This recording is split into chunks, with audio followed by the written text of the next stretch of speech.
everyone. Aaron Mendez here, CEO of PrivacyHawk, and this is the Through the Rabbit Hole podcast where we talk about all things privacy, personal data, and technology in general and how that affects the average person's life.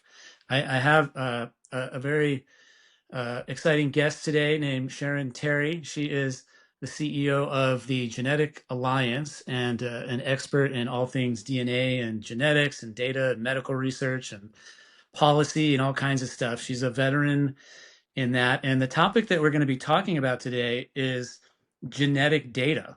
As you probably know, we're all, made from DNA. It's in all of our cells, and that DNA ultimately is used to create life and our bodies, and it's involved in medicine and things like that. And as individual consumers and individual people, that is one of the most sensitive personal things. It really is our makeup. And so I wanted to get an expert on the show to talk about what is genetic data? How is it used? What happens to my DNA when I go get a genetic test? Or like, well, how does research work?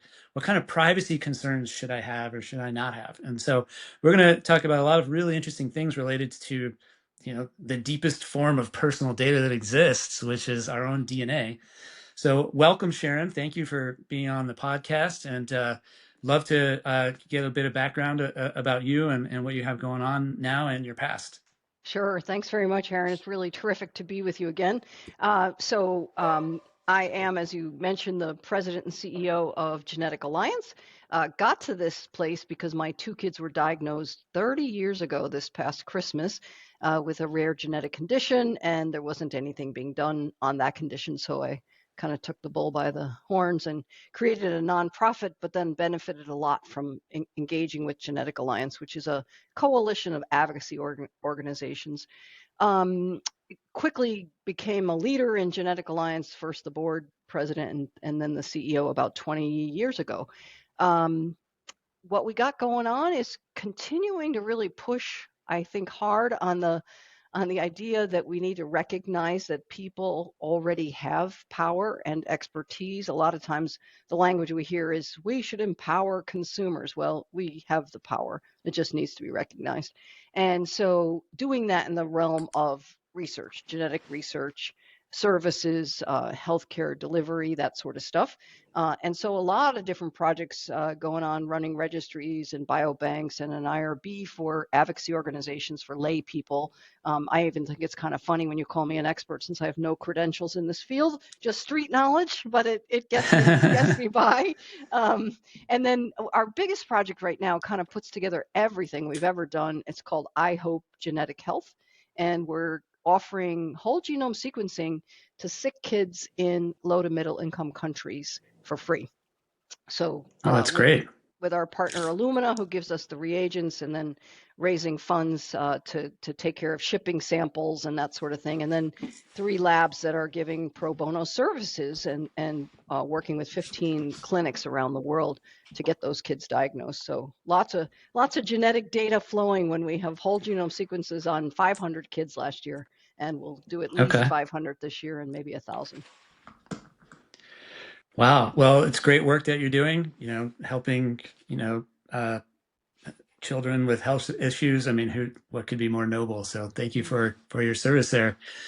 So let's jump into genetic data. So I think most of us learn in middle school that we have DNA in our cells, but we forgot the rest. And if I donate my DNA to what you called a biobank, which is a term that we should probably define for people, or I get a genetic test for a health condition, like what is actually happening? Like what happens? Like how do you take the double helix amino acids? Like how does that become that and then become data that's actually useful? Like what's going on there? Yeah. So basically, boy, it's 20 years ago now, the human genome was sequenced, which meant that a group of people figured out how to read that DNA, and it has ATCG and it has spells those out into a very long sequence. I forgot all the analogies because they were big when it was being sequenced of, how many reams of paper or volumes it would take to put to spell out a genome. So anyway, we each have a sequence on our genome, and that gets read. And when it gets read for a disease, we're reading a problem in that sequence or something that looks awry. We call it a pathogenic mutation or variant.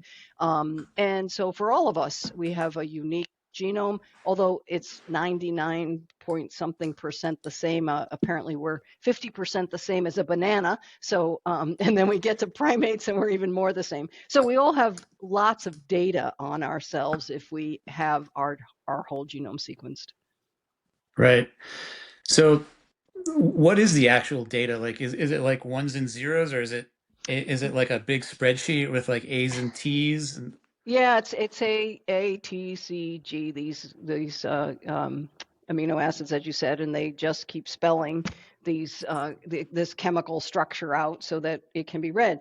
And certainly, then there's all kinds of other levels of reading. So, my kids have a thing called pseudoxanthoma elasticum, and the gene we're looking at is ABCC6, and it's in a certain position on a certain chromosome. So all those sort of relative things are also very important, and it gets way beyond my simple understanding. Despite the fact that I did discover their gene, I basically I know just enough to get me in trouble and not anymore. So for all of us, we're looking at a variety of genes. We've probably all heard the breast cancer gene. Well, everybody has this yeah. BRCA1 or BRCA2 gene, or the Alzheimer's gene, ApoE4. These variants in genes then either put us at risk for a disease like in breast cancer or Alzheimer's, or in the case of rare diseases like the one my kids had, 2 copies of pathogenic variants, meaning a misspelling in these 2 genes, makes a person with the disease no, not a risk of, but actual disease. So moderately complicated, but what's kind of exciting to me over the years is, I'll be in whatever, Wendy's and hear 2 plumbers talking to each other saying, yeah, I just got my genome sequenced at 23andMe or Ancestry or something, and think, wow, 10 years ago, 20 years ago, nobody was saying I got my genome sequenced. So I think it's now kind of common. Yeah, the cost has come down from $1 billion to like $10 or something like that. Yeah, maybe 100, but yeah, it's much, Yeah, much yeah. cheaper. Yeah. Yeah. Cool. Okay, so the DNA basically gets changed into data, which is the string of letters that makes up, your uh is it 23 chromosomes? Yep. Um, okay. And what can be done with that data? So like let's take what you guys do, for example. Like how is that data useful for what you guys do? Yeah, let's take the example, of a kid in Peru who's been having seizures and maybe not developing well and is in general ill, sick. What we do is sequence that child's DNA. And in it, because there's been such a compendium of these sequences put together, they might tell very quickly that the kid has a certain form of genetic epilepsy and that there may or may not be a treatment for that, but they'll get a diagnosis doing that. Okay. And there are 7,000 rare diseases and then many thousand common ones. And some of those are named and described, and some of maybe 300-400 have treatments. Lots of them don't have treatments, but they do have ways that you might deal with the symptoms once you know what is this disease. So that data, that information starts to tell us what's gone awry in this child's genome that's causing these symptoms, and is there any way we can mitigate this? The ultimate thing would be gene editing or gene therapy. So let's replace the gene or let's edit it so it's fixed. We don't have that for very many diseases. We have it for sickle cell and for thalassemia and SMA, a couple of other diseases, but that ultimately that'll be a goal. But right now there are sometimes medicines, there's sometimes just diet, there's different ways to treat diseases. Okay. So that's one primary use case, is to actually like figure out where there is a potential discrepancy that might be causing a health issue so that you could treat it. One of the things that I think you guys do is you also aggregate, you called it earlier a biobank of a bunch of people's DNA to find treatments for various health conditions. How is that different than like the diagnosis that you talked about? And like, what do you guys do there with that? Yeah, good point. So the iHope genetic health program is an entirely clinical program. So yes, we're looking for doing a whole genome sequence with a kid and finding what is the variant that might be causing the disease, and then what's the treatment for that child. If that child doesn't have a treatment, we have a very cool system set up where they're entered even as they come into the program into a registry system run by a company called Aratetic, and the person gets to decide, well, after I get my clinical diagnosis or not, do I want to become part of research? And that gets to this next part. So our biobank, which is actually a biorepository, a biospecimen archive essentially of blood cells, or could be cheek swab, could be organs. We have those banked so that we can use those for research. And a lot of times, even just the DNA, along with some clinical information that the person is going to give us. So we might be asking, what are the signs and symptoms you have? How are they progressing over the years? What's happening, and whether it's you or your child? And that with the sequence allows researchers to start to look for patterns, either in the symptoms or in the progression or in the combination of those symptoms and the DNA, to start to say, we've described a new disease, or we've figured out for this kid where this child lies in the spectrum of diseases that we look at. Cool. That sounds really important. So, to get people more comfortable with participating in this kind of research, or signing up a dependent, what kind of privacy protections are in place for the participants that are willing to contribute their data and their health information to research? Yeah, so that's very important to us, that we give people the control of their own data, and then also all the bells and whistles around privacy. And the technology and the laws are changing constantly. I'm not really an expert in either one, except to know that our provider, in this case Aratetic, we want to make sure that they comply with all of the privacy rules and do it internationally, because rare diseases particularly, you're looking at databases that have kids all over the world or adults all over the world. So GDPR, which is the privacy laws for Europe, are super important. HIPAA in the United States, lots of state laws. There's, I don't know, 20 states have specific state laws around genetic information sometimes, and health information for sure. So we're looking at compliance with a lot of laws. And while 30 years ago, I could run a registry on my laptop, or then probably desktop, because I didn't have a laptop. Now we are really happy to have a technology partner that's doing all the compliance stuff and goes through all the privacy audits and all that sort of thing, because it's way beyond what the average person can do anymore. I mean, Right, for sure. we all know, we're all constantly facing privacy issues, whether it's with our banking information or, credit or whatever else, and data hacks and so on are constantly occurring. So in the health realm, it's equally as important, and sometimes more important to people. On the other hand, I'd say you get a sick kid who you want to find a solution for. And, a lot of our families will say, I don't know, put my kid's data in the New York Times. I don't care. I just want to Hmm. get an answer. So and that's why we want a system whereby each person can make that decision, because someone else may feel like, I don't want anybody to know about a psychiatric illness or my predisposition to something that could eventually cause difficulty. But others might say, have at it, I want my data out there. So we really give people the opportunity to exert the controls that they want. Yeah, there's a wide spectrum of what people care about when it relates to their data. You've got people that are really, really concerned about everything related to privacy, and they use a Tor browser, and they're running like an NSA operation out of their house. And then you have people that are like, hey, I don't care, take my data, take all of it, I'm not afraid. And then you got Yeah. everyone in the middle. Yep. Yep. So So some questions that I would have as an average consumer participating in this kind of research, or even like signing up for like 23andMe or Ancestry, where they ask for your data, is like, what, like, well, first of all, if I want to take it back, can I take it back? Like, can you, if I was like, hey, I don't want you guys to have that data anymore, like, do most of these, compliant organizations like have a path for you to just say, hey, delete it all?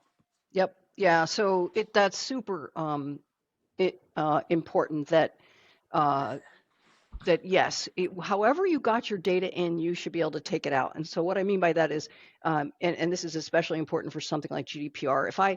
If I called you up and said, here's my social security number, I will probably have to call you up to say, delete my social security number. If I put my social security number easily in, or my data in, or my clinical information into a portal, it should be just as easy for me to go in and click delete. And so that's a very important aspect of this, that I have control of my record and I can make a decision about that myself. So yeah, so it's ubiquitous now that the good companies who are compliant are making sure that you can remove your data when you want to. Right. And it can only be used for the research purposes. It can't be shared with like insurance companies or governments or things like that.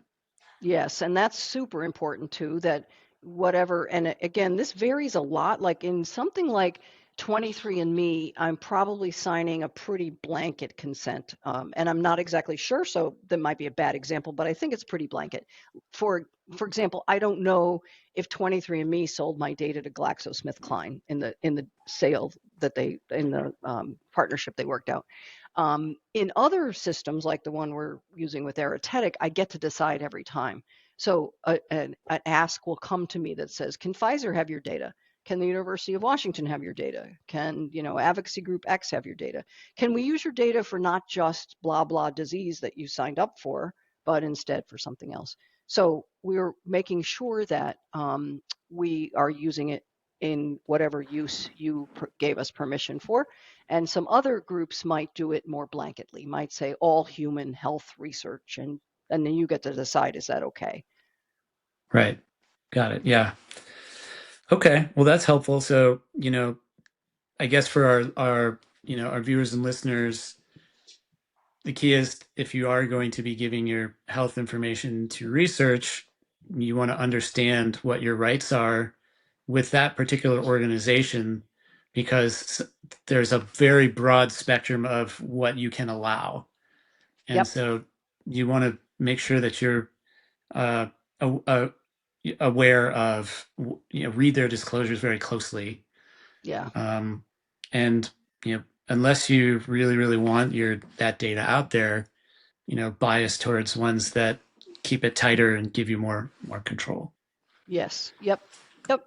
And again, Okay. that'll vary for, and it's also why we believe you can't do one size fits all in this. As you said, there's people here, and there's people in the middle. Right.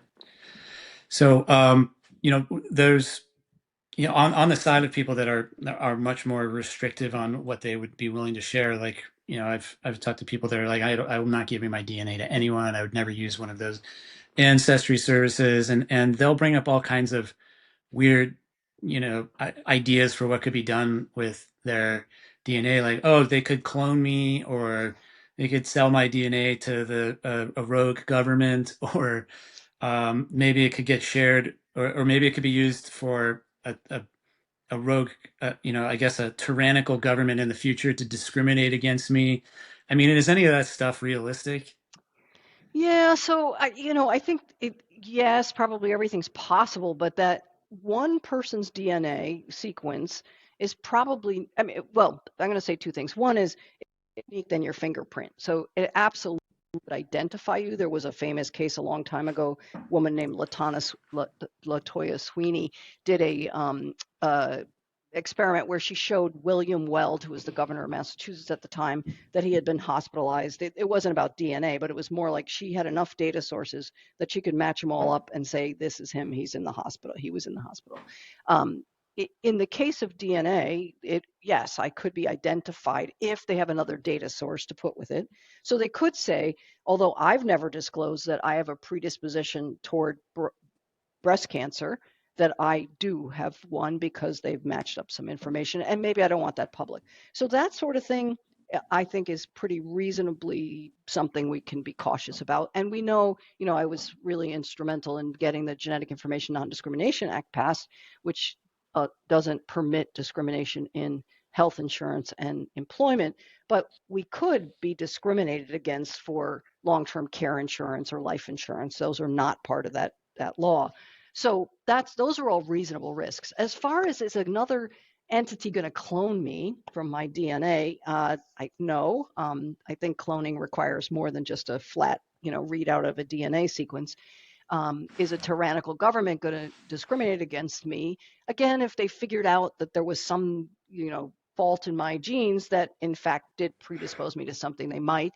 I think where it gets a little tricky is if I have the DNA of a whole population, so I'm thinking, for example, of the Havasupai tribe in the Grand Canyon area. Their DNA, a researcher was using to see something about health issues for them, but then sold it to somebody else. And what they fear is, are they going to do research to, I don't know, study obesity, study laziness, study, some psychological trait that isn't really correlating even with genetics necessarily, but are they going to discriminate against us as a community? And we didn't give them permission to do that. So that gets tricky too. It also gets tricky because every single one of us, if we're sharing our DNA, we're actually sharing the DNA of both of our parents and probably some of the DNA of our kids, because all that lineage is there and we're not asking permission in every direction. Right. Oh yeah, that gets crazy. So that's something to be aware of. If you Yes. share your DNA, you're sharing without their consent the DNA Yeah. of both of your parents. Interesting. Yes. Yeah. I personally hadn't thought about that. Um, okay. I mean, I personally feel, as a privacy professional, that it's very unlikely that your DNA is going to be misused in one of those ways.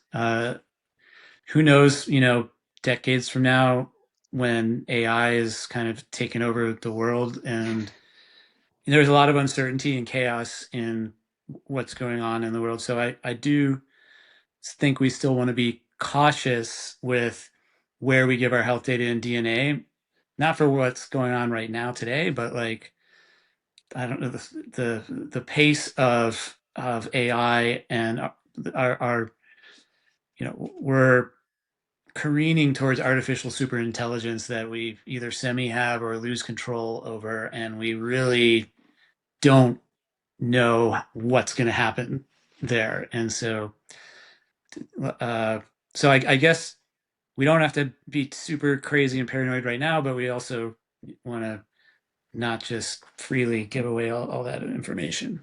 Yep. Yeah, I think that's right. I think that's a very reasonable approach. Okay, so yeah, so one question that I wanted to talk to you about related to 23andMe is that I made this post on LinkedIn that ended up unexpectedly going viral. And it was basically about the fact that 23andMe is going up for sale potentially because they're having financial troubles. And there's the potential that all of the health data and DNA that they've collected on all these people could be part of that sale. And for people that are uncomfortable with that, they can go into the 23andMe app or website and request that they delete their data and their sample. And a whole bunch of people forwarded it to their friends and family, and it kind of went viral a little bit. What I wanted to get your perspective on is what should people be concerned about related to if they don't delete their data from 23andMe? Like what could and could not happen with that data? Like, could a foreign company buy the database and just have all that data and then you lose control over it? Because I can tell you that in their privacy policy, it says that they will comply with privacy laws, but what it doesn't say is what if they sell it to a company that's in a country that doesn't have privacy laws? Yep. Yeah.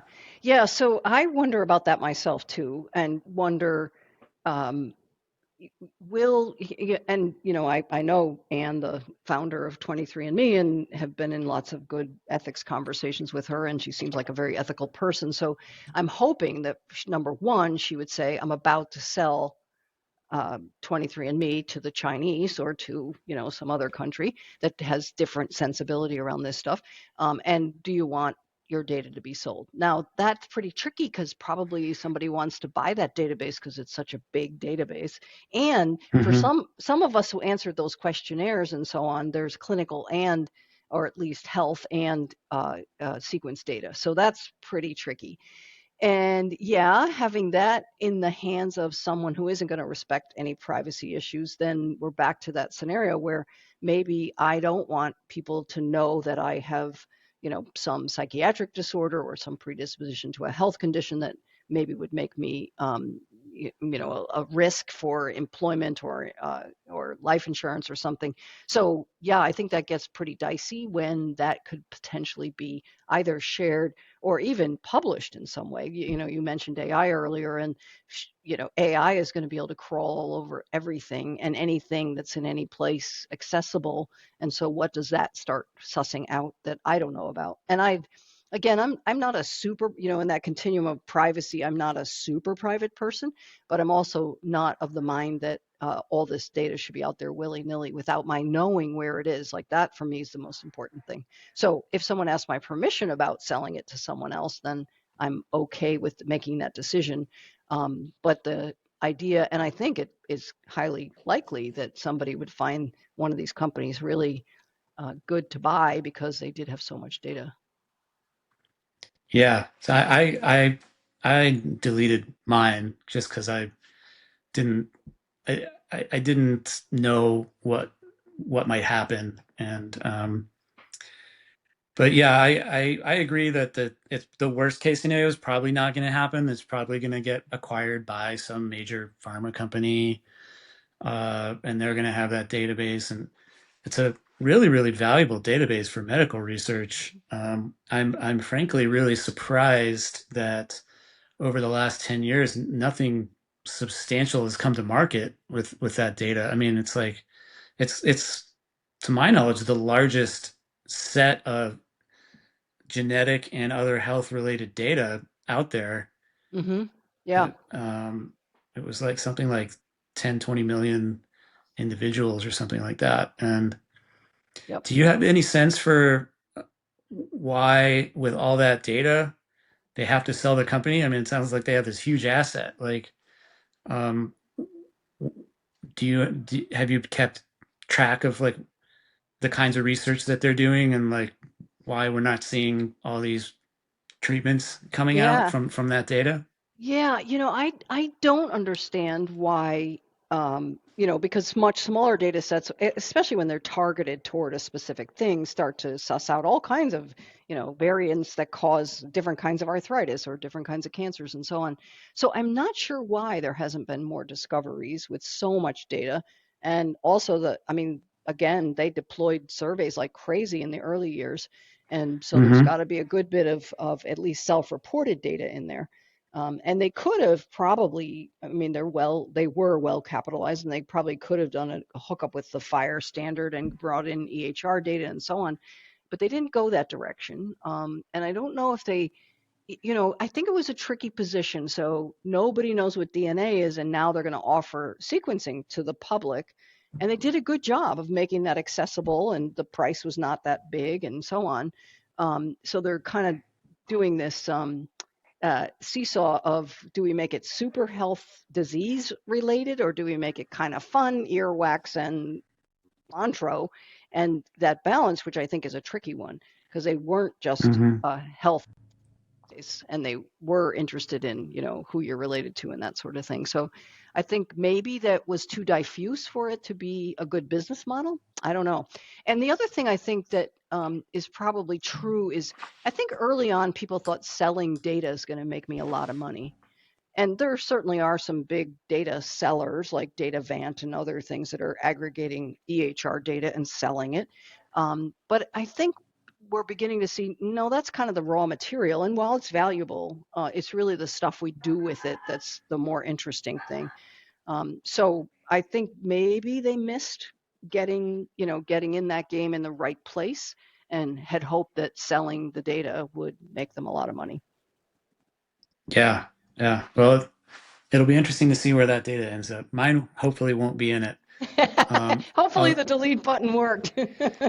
yeah, there is a little bit of a caveat to the delete. I'm not even sure if you're aware of this or not, but there's a little bit of a loophole in the delete in the sense that the labs that do the DNA tests are required by law to keep Right, to keep a copy.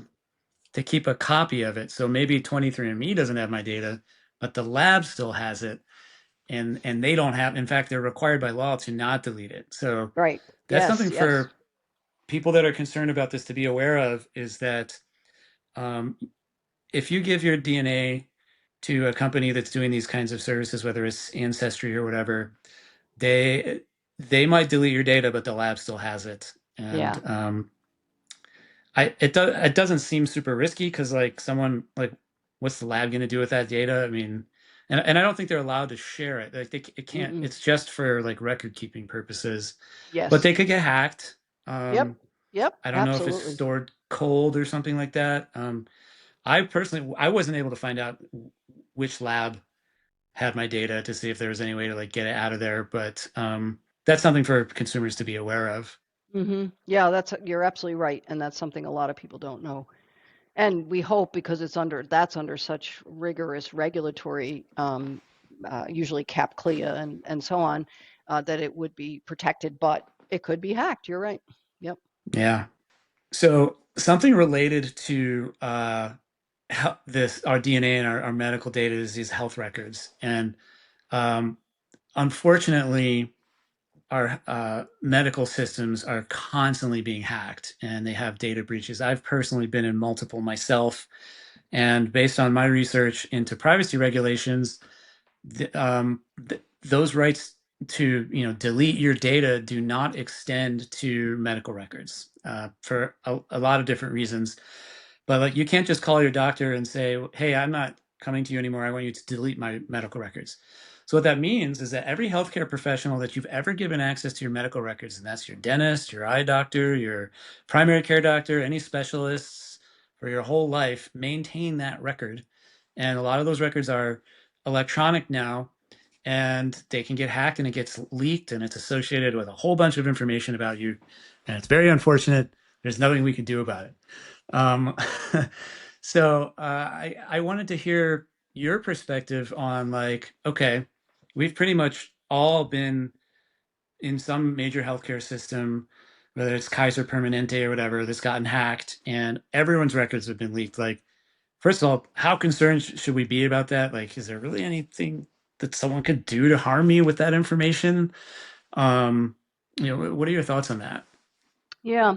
So I think, again, we're sort of back to, if that information got leaked, then what harm would I experience? And I might experience discrimination. I might experience some kind of prejudice or bias against me for something that's in that record. And it might be that, again, an employer or some other insurer or someone can see it, or someone really nefarious just publishes it, and then the fact that I have XYZ is public. And for some people that's fine. I feel pretty completely open about my health data. But for a lot of people who are in more vulnerable situations than I am, it's really unfair for them to also have this vulnerability on top of that. I'm really privileged. I'm middle class, upper middle class probably, and have a lot of ability to manage my life in certain ways that some other people don't. And so I think it's more risky the more marginalized you are already, that then you're in a situation where a government or a a community of some sort could discriminate in a way about you or about the population that you're part of. I know that Right. there's, Especially outside the United States and Europe, yeah, like and because yeah. yeah, and I was with a group in Roxbury, Massachusetts last week. A little company called Blue Bridge cares about diversity in clinical trials, and brought together a bunch of folks to talk about gene editing. And one of their questions, these are people from the community that are, ordinary folks, are not in the health system necessarily, was, well, if I do give you my DNA. And I'm already marginalized, and I'm especially marginalized right now. This was the day that the administration had signed the DEI sunset executive orders and so on. Then am I going to be discriminated against here in the US based on my DNA? You find out that I'm X% African, or find out that I'm of some Latina origin, and so on. It's very real for those individuals in under-resourced and marginalized communities already, and then to have that information leaked, and to have my clinical record leaked. So now you've got the things that I've said to my doctor, and not only that, you have his or her interpretation of that, which I might disagree with, and it might Mm-hmm. actually be incorrect. I mean, we've studies of medical records have shown the rate of incompleteness and the errors are pretty high. So that makes things even more dicey, because not only has something been leaked, but it's not true what's been leaked, and so that's really Mm. not fair. Because number one, you're right, I can't delete that record, and number two, I can't correct that record. So those Right. two things make medical records particularly dicey. Now, do we not have the right to correct a record? Like, Some of the systems will allow me to put a note in. I mean, I had an okay. incident like this. I forgot what system I was in, maybe MedStar in the Washington D.C. area, and between their lab value side and their medical visit side, they had two different birth dates for me, November 15th and November 16th. And I tried for like 3 years to correct the actual correct one is November 16th. I could not get the November 15th out of there. And it caused all kinds of problems. Like the health insurance was rejecting payment for, doing my normal blood work because it was a wrong birth date. And I tried to tell them that. And I tried to correct it in the record, and it wouldn't correct. I have another friend who they said, this person doesn't actually have chronic fatigue syndrome. She has a psychiatric disorder that makes her think she's sick. Well, Oh man. it's not true. And she, in fact, got a full diagnosis later, but that's in her record. And she goes to the next doctor, and he says, this person is making this stuff up and just looking for, drugs or whatever else. And it's really terribly unfair that there's not an opportunity to say, no, this is not true. Yeah. So, yeah, and it's one of those things that we have to be aware of, but there's not much we can do about it other than Yeah. to just be aware. Yeah. My observation of most of these attacks on healthcare systems is that they don't really care about the medical data. They care about ransomware. Yes. So what they're doing Yep. is taking the data hostage, asking for a multi-million-dollar check, and then theoretically giving it back. Who knows if they kept a copy? Yeah. Probably.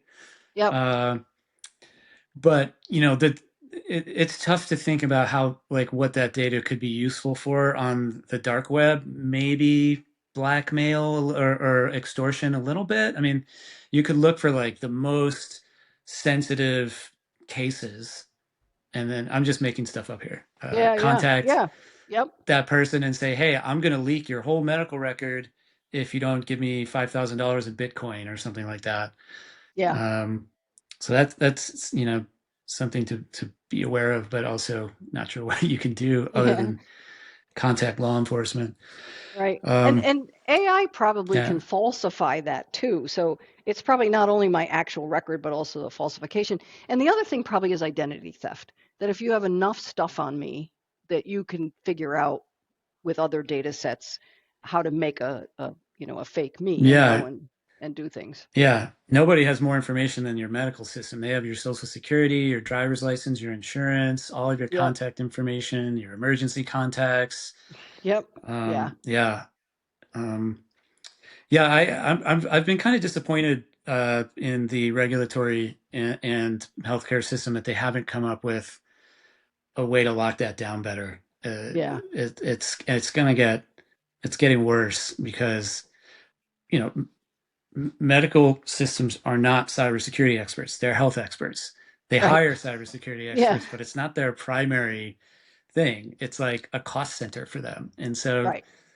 and I believe that they take it seriously, but 99.9% of their efforts are focused on providing healthcare. And so they're a very vulnerable target because they have sensitive information about us.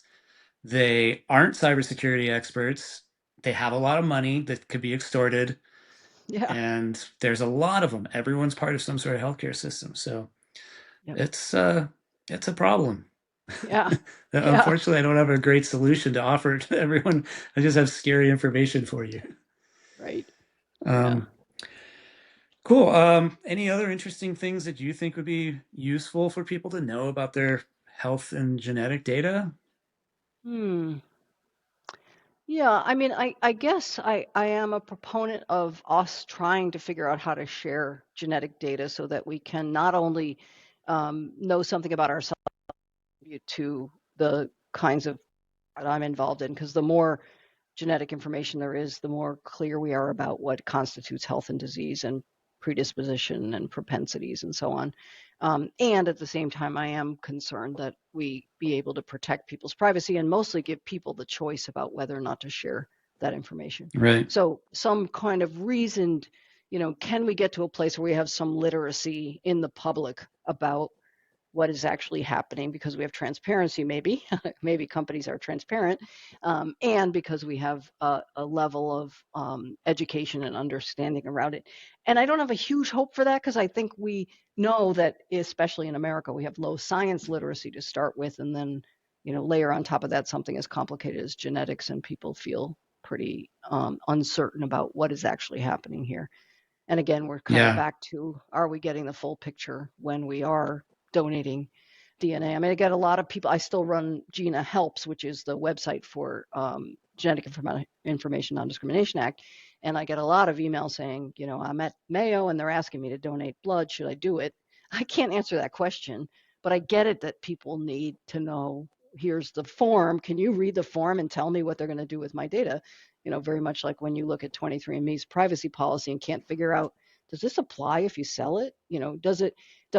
Does my information, if I am at Mayo and then Mayo sells it to Datavant and Datavant sells it to Pfizer, what's happening there, and where do my protections start and end in that Yeah, scenario? yeah. I mean, the chain of custody of data is one of those things that's, even if theoretically they wanted to try to rein it in, there's no way. I mean, it's just in too many different places because maybe it went three levels down and then, Pfizer hosts it with Microsoft Azure. So now it's on Azure's servers and you can tell Pfizer to delete it, but how do you know that it got deleted from the backup cold tape servers? And Yeah.